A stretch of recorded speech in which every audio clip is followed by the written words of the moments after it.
Uh, no, I want to talk about the muscle of the thigh, and after that the vessels and nerve. The first of all, I started from the anterior view or anterior compartment. In the anterior compartment of the thigh, we have some muscles. The most of the important of this muscle is name is a quadriceps. You can see here the quadriceps muscles or quadriceps femoris, and the small muscle, another small muscle, articularis genus. In addition to this, some muscles belonging to other region is also encountered on the front of the thigh, the iliacus and psoas major muscles, which form part of the floor of the femoral triangle, have their origin with the abdomen.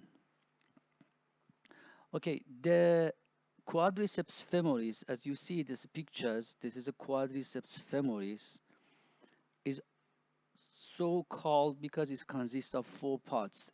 These are the rectus femoris, this one, the rectus femoris, the vastus intermedius, vastus medialis, vastus lateralis. Uh, you can see here the vastus medialis, vastus lateralis, and this one is a vastus intermedius. This is a quadriceps. In addition to the quadriceps, the sartorius is another muscle in front of the thigh. Okay. No, I told you about the quadriceps, sartorius, and articularis genus.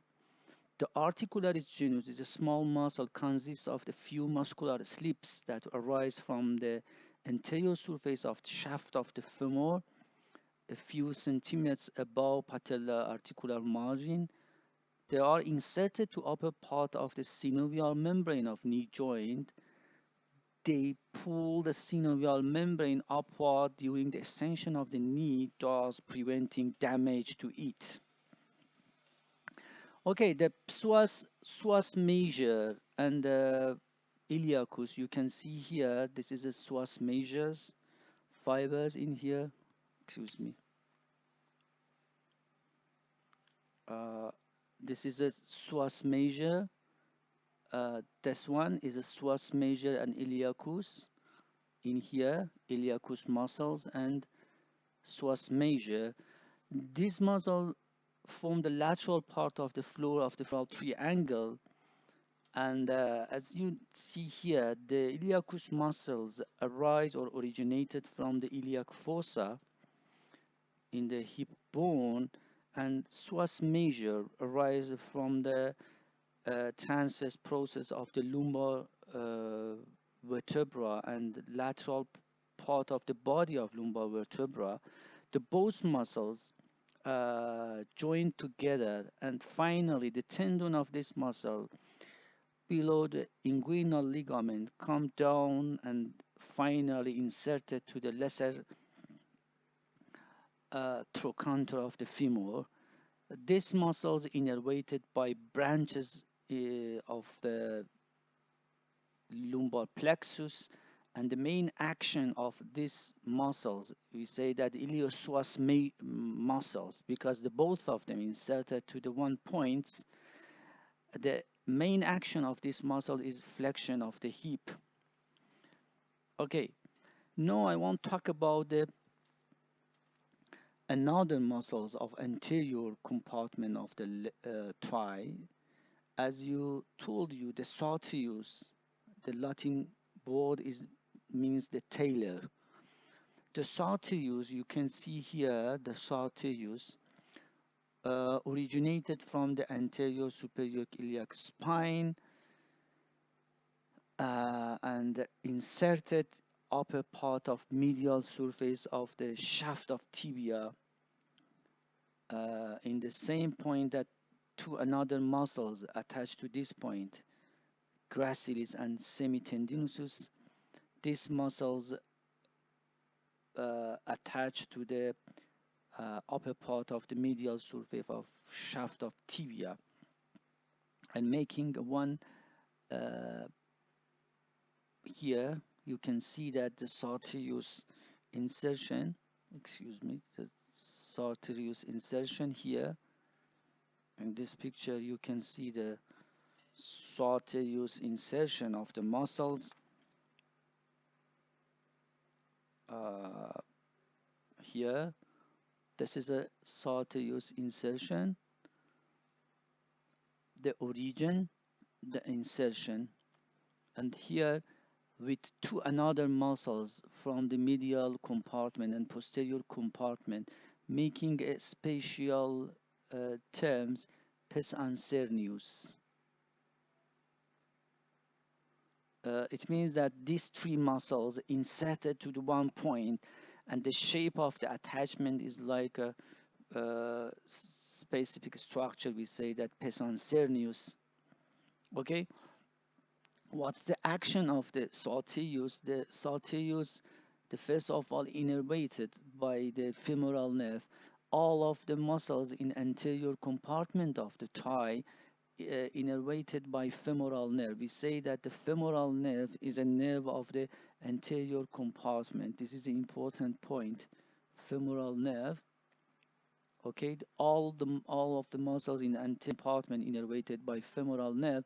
As you remember, the femoral nerve is a branches from the lumbar plexus. The action of the sartorius, you can see here that the sartorius doing on action on hip joint and knee joint, because it's passed through of two joints, the hip and the knee. As a result, as an action on both of these two joints, in the hip joint do the flexion, abduction, and external rotations, and the knee joint do the flexion and internal rotation of the leg. This is a sartorius again in these pictures. And another muscles in the anterior compartment, you can see here the quadriceps muscles.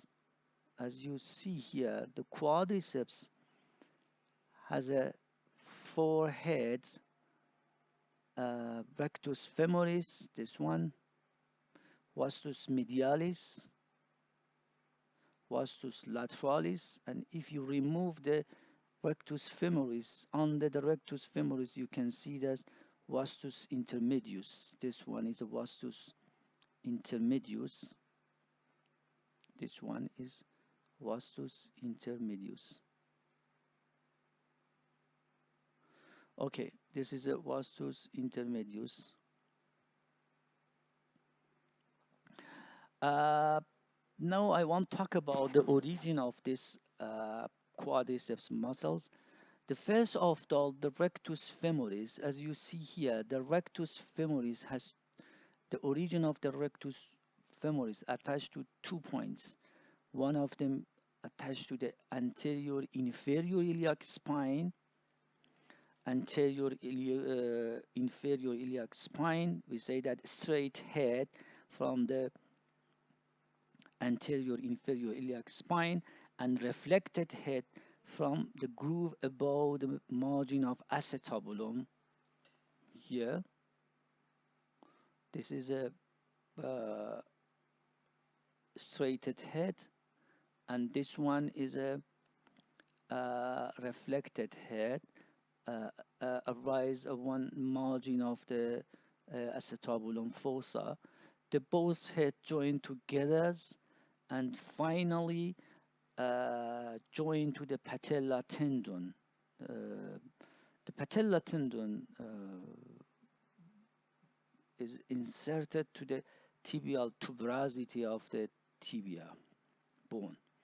Okay, the another muscles, the vastus medialis. The vastus medialis you can see here, situated in the medial side of the quadriceps muscles, that originated from the upper part of the lower part of the intertrochanteric line, spiral line, medial lip of linea aspera, and upper 1/4 of medial supracondylar lines, Okay, I want to show you by simple pictures.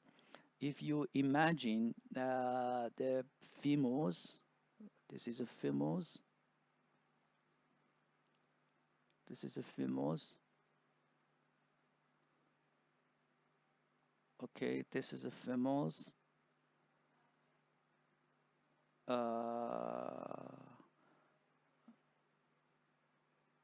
Okay, as you remember, here we have intertrochanteric lines, and if we look at the femur in a posterior view, you can see that this is a posterior view of the femurs.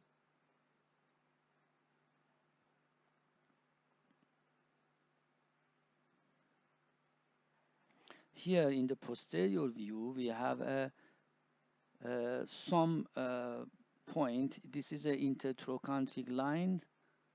Okay, this is an intertrochanteric line. Here we have an intertrochanteric crest. Okay, and here we have a spiral lines. As you remember, the spiral line has two lips, medial and lateral lips.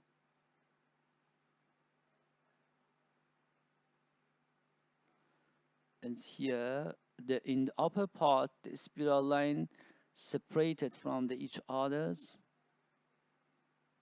and in the lower part again separated. In the upper part here, his name is gluteal tuberosity. Gluteal tuberosity. And here his name is a spiral line. And here in this part, his name is a lateral supracondylar line. Supracondylar line. And here his name is a medial supracondylar line.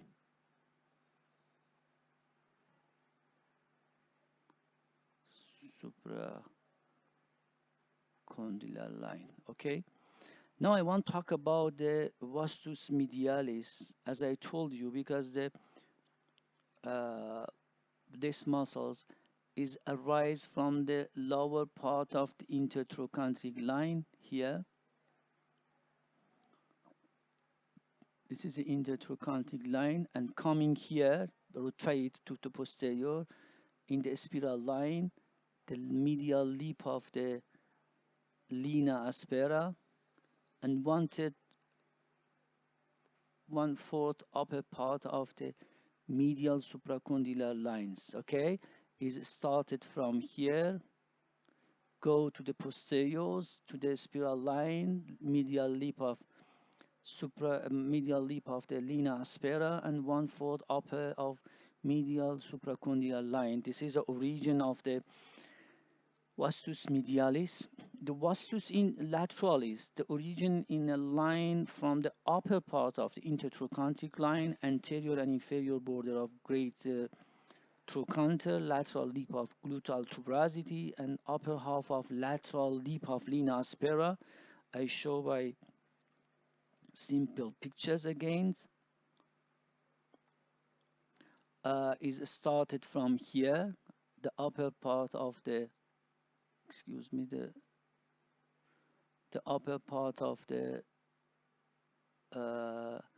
intertrochanteric lines, and the inferior margin of the lateral trochanters here again. Gluteal tuberosity is here, is coming back like a medial vastus medialis, and lateral lip, upper half of the lateral lip of the linea aspera here. This is the attachment of the vastus lateralis here. If you compare, the blue color is a vastus medialis, and purple is a vastus lateralis. This one go back like a vastus medialis. When it's going back, coming here, gluteal tuberosity, and lateral lip of the linea aspera. The vastus intermedius is easier than another one. The vastus intermedius, it's originated from the shaft of the femurs. You can see here its origin from the upper third fourth of the anterior and lateral surface of the shaft of femur here. Upper third fourth here, upper third, the number 5 is originated in upper third fourth, upper third of anterior and lateral surface of femurs. Okay, as you see here, this is vastus intermedius, vastus medialis, and vastus lateralis. The both and the rectus femoris here, all of this forehead joined together and making the quadriceps femoris tendon. This quadriceps femoris tendon attached to the base and medial and lateral margin of the patella, and finally one tendon arises from the patella. That name is patella tendons or patella ligaments that attach to the uh, tibial tuberosity of the tibia bone. All of these muscles in the anterior compartment, as I told you, innervated by femoral nerves.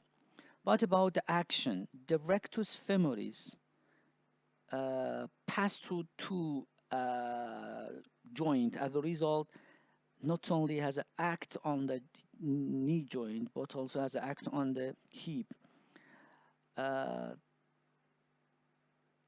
The rectus femoris, two extensor of the knee joint, also called kicking muscles, and flexor of hip joint, the vastus lateralis, vastus medialis, vastus intermedius, only doing extension in the knee joint. This action is very important for walking, and that's all this is about the quadriceps muscles. Here we have one clinical point that name is patellar tendon reflex or knee jerk. During the knee jerk, as you know, we check the L3 and L4 lumbar roots. The knee joint gets extended and tapping a ligament patella during this examination. Sometimes intramuscular injection can be given in the anterolateral region of thigh in a vastus lateralis here.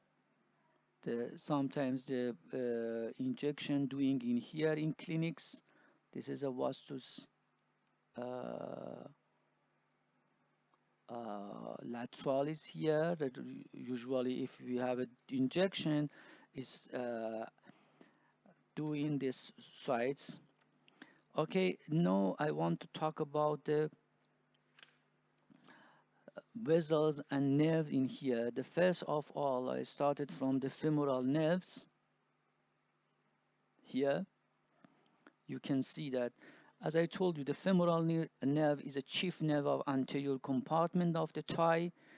The origin and root, its largest branches, lumbar plexus, is formed by dorsal division of the anterior primary rami of the L2. Do you remember? L2, L3, and L4.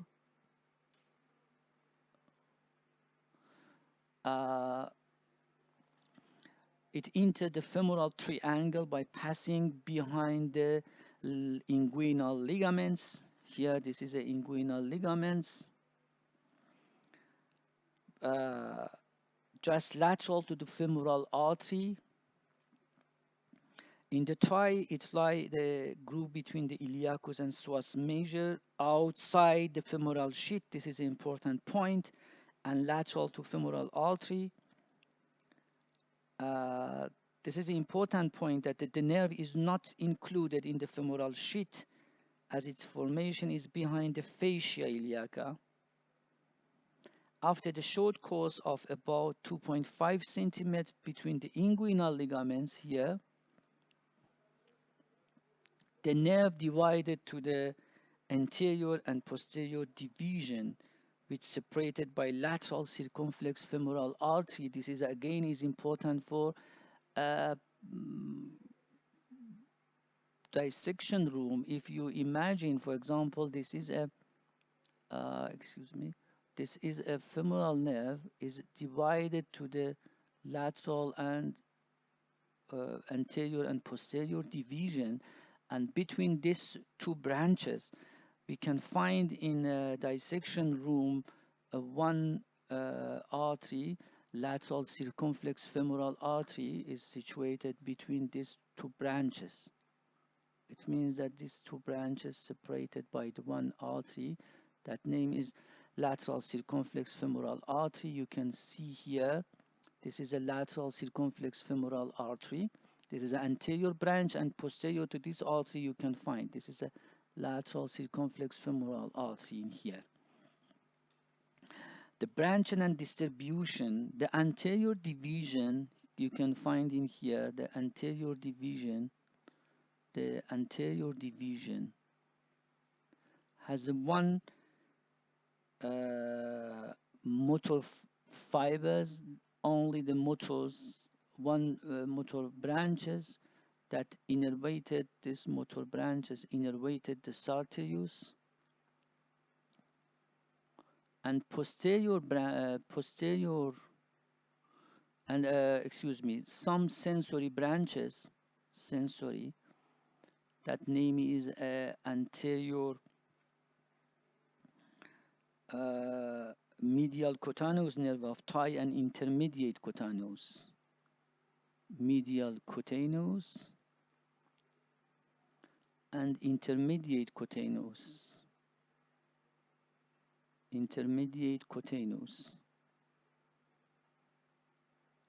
You remember during the description of the superficial fascia in the front of the thigh, I told you about the cutaneous branch in this area, medial cutaneous nerve of thigh and intermediate cutaneous nerve of thigh. The both of them are branches of the anterior division of the femoral nerves, and posterior division. The posterior division of the femoral nerve again has motor branches and sensory branches. Here we have only one sensory branches, that name is a saphenous nerves. Okay, we have a saphenous nerve,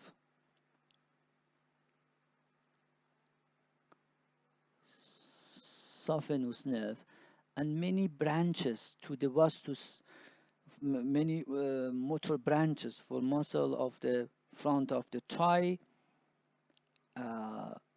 This muscular branch innervated the vastus medialis, that name is nerve to vastus medialis, nerve to vastus lateralis, vastus intermedius, and rectus femoris. The muscular branches for quadriceps femoris.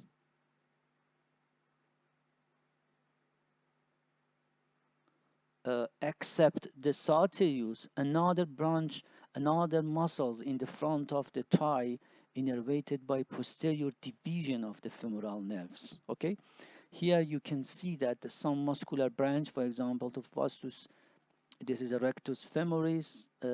This one is a nerve to vastus medialis. This is a vastus medialis. This nerve is a nerve to the vastus medialis. And this one is a saphenous nerves. This is a branch of the posterior divisions of the femoral nerves. As you remember, the saphenous nerve go down in the medial side of the knee, leg, and medial side of the foot, to the ball of the greater toys. Okay, this is a femoral nerves. Injury to the femoral nerve by wound in the thigh region is rare, but if it's happened, causes the paralysis of quadriceps femoris and sensory deficit in the anterior and medial side of the thigh and medial side of leg. Okay, the next thing that I talk about the femoral artery. The femoral artery, this is a chief artery of the lower limb. Developmentally, it's not derived from the axis artery. It's continuation of the external iliac artery. It begins behind the inguinal ligaments at the mid-inguinal point. This is important point, the mid-inguinal point. You can see here.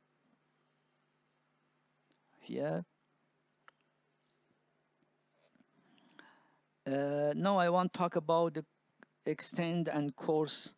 It passed down and medially, first in the femoral triangle and then in adductor canals. It means in the one-third upper situated in the front of the thigh and one-third medial of the thigh situated in the medial side in adductor canal. At the lower end of the adductor canal, it means in one-third lower of the thigh at the junction of the middle and lower third of the thigh. It passed through an opening in the adductor magnus to become continued with popliteal artery. It means that you can follow the femoral artery in the one-third upper in the femoral triangles, in the one-third middle in the adductor canal in the medial side of the thigh, and in the one-third lower it passed through the posterior aspect of the thigh, and when the femoral artery go to the posterior aspect of the thigh in the one-third lower, it change of the name to the popliteal artery. And if you want to find it, you have to go to the back of the thigh in the one-third lowers of the thigh in the posterior aspect. We have some relation. The anterior relation is a superficial deep fascia and anterior wall of the femoral sheath. Posterior relation is a psoas major, pectinus, and adductor longus. And the medial of the artery, you can find the femoral veins. However, vein gradually cross the lateral side posterior to the artery here. If you follow it in the lower parts, you can see that first of all the veins situated in medial, but gradually in the one-third middle, you can see that the artery crossed the vein, and this area, the vein situated posterior to the artery. And the lateral to the artery, you can find the femoral nerve, as you see here, in the upper part of the artery. In lower down, the artery is related to branch of the nerve. The branch of the femoral artery here, this is the femoral artery. As I told you, this artery it's the continuation of the external iliac artery, pass under the inguinal ligaments. This is a femoral artery in the one-third lower by passing through the one opening in the adductor magnus. That name is adductor hiatus. Go to the posterior aspect of the thigh, and here we say that the popliteal artery. This is the adductor canal in the one-third medials.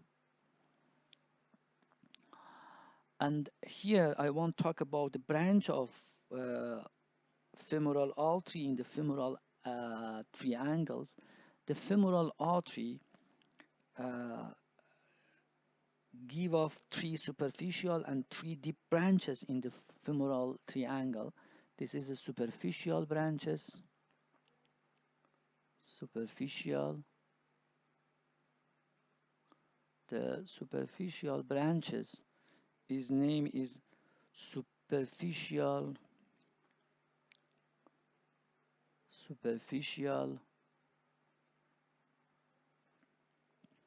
external pudendal, external pudendal, superficial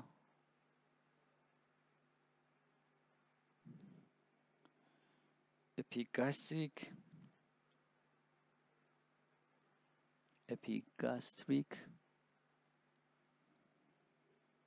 and superficial complex iliac. All of them is superficial circumflex iliac.